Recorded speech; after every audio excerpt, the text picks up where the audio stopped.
Hey everybody, good evening. It's Scott at Scott Trades on X with StockMarketMentor.com and your chart of the day.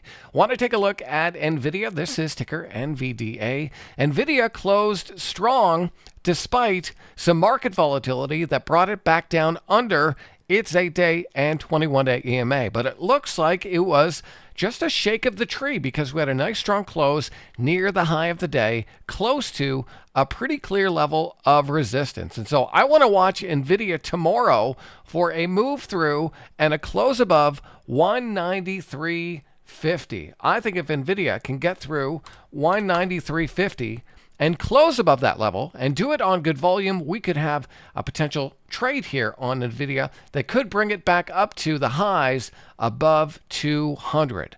So I'd certainly look for a potential swing trade through 193 up to 210, 211, something like that.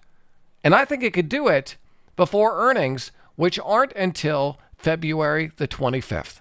So that's the setup that I've laid out on NVIDIA, and I'm sharing that tonight with members at StockMarketMentor.com, but that's not the only one. And so if you're fishing for good stocks, we have some at Stock Market Mentor. Click through, take a trial, and hopefully I'll see you there.